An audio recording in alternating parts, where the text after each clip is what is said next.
You mentioned the term Maya to me, and what is the significance of Maya from a spiritual standpoint? What is Maya exactly? So again, it is a play of consciousness once again, that as we say, Maya is illusion. That what I see around me is not the reality. I am more seeing a reflection of who I am in the world. So take this room, it has a window and it has a glass. And now I am trying to look through this glass, through this window, trying to see the world. But now somebody has painted black paint on the window, which has now, from a glass, it has turned into a mirror. Now I think I am looking through the window and seeing the world, but I'm seeing a reflection of my own self. So on my consciousness, when there is a layer and layer of a black colored paint called the karmic effects that we have collected over this life and several lives, it is like that black paint. So my consciousness is very limited now. It is just seeing a reflection of me in the whole world. Have you seen some people saying this whole world is so bad? Whereas there are so many good things in this world. But this person is seeing its own reflection in the world. Yeah, like somebody can be in one place at the same place, Yeah. but they can be Two experiencing. different views, yeah. So the whole process of Brahman Yoga, once again, is that we remove slowly this paint of karmic effects. So now I'm looking through the same glass. First, when I start removing the paint a bit, I get to get maybe a glimpse of the real world outside. And then as I remove the paint more, it becomes more and more clearer. And when the last bit of that paint is gone, my conscience is pure and clean. So that is, you can state, the state of self-realization. I will explain this story is from our scriptures, was Maya and illusion, and how it works. So there was a very famous saint in our scriptures mentioned almost everywhere. The name was Narad Muni. And he was the disciple of Narayana, or Lord Krishna. Once Narad asked Lord Krishna, what is Maya? And Krishna tried to explain it to him. Tried, and this conversation went on, but Narad would not understand. And as the conversation ensued, Krishna said, Narad, I am thirsty. We'll talk about this. Can you go and get me some water? So they're in this open, lonely place. And how can Narad say no to his guru? So he left and he walked and eventually came to this place near a village where he saw a well.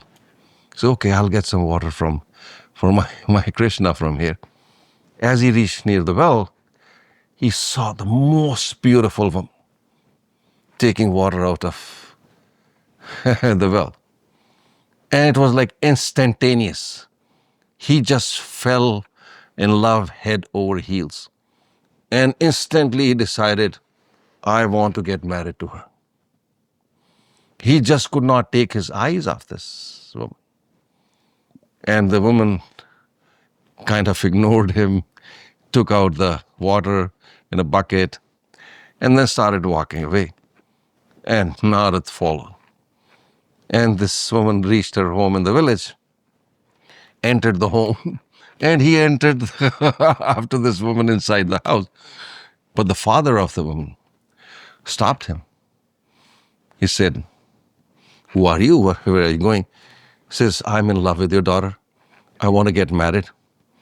I'm a saint. I'm like highly qualified, educated. I have like a lot of powers. I'll keep your daughter very happy. And the father looked at him and said, yeah, it looks like that. But I have only one condition. See, I am the head of this whole village of a tribe, and I don't have a son. And it's a tradition in a tribe that the son or the daughter has to become the chief after the chief passes away. So now I have a daughter. If you get married to her, after me, you will have to become the chief. So you cannot go away from here.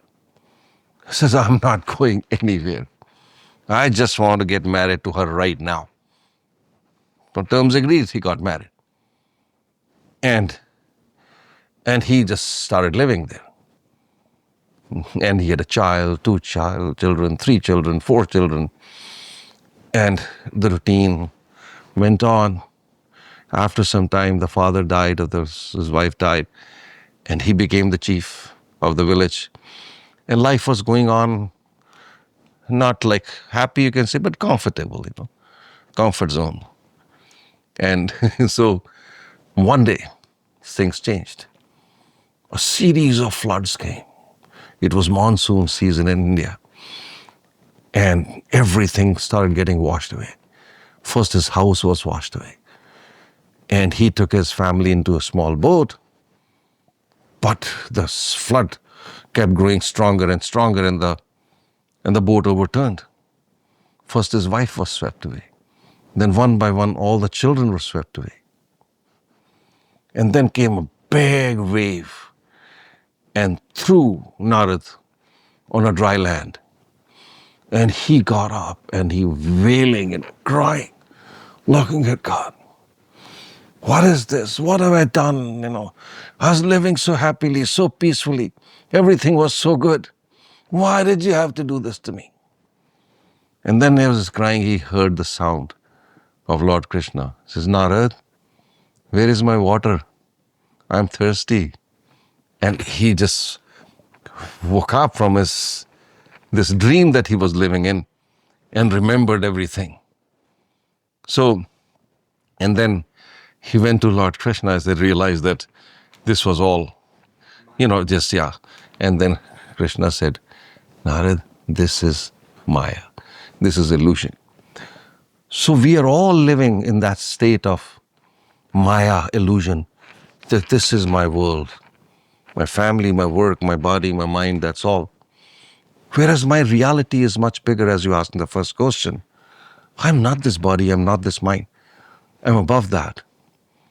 And that is why in Brahmanda Yoga we say, to shake you up from this dream, this Maya, this illusion, you need a guru, a guide, a teacher who will come in your life and shake you up and wake you up and show you that you are living in an illusion. Come out and see the power. You are not this body, you're not this mind. You are so much more powerful than that.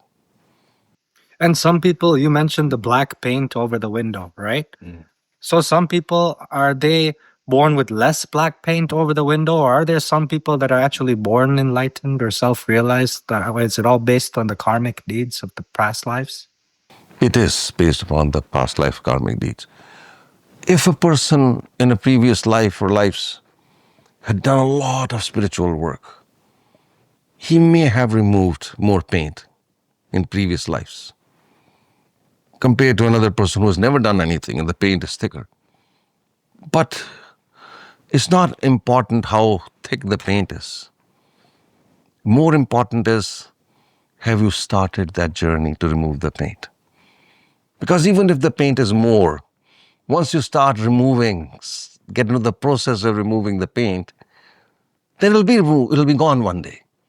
But I just keep on comparing whether I have more, less. It's not going to change. It's not going to help. Yeah, paint still remains. Yeah. To watch the full podcast, click here. And to watch our previous podcasts, click here.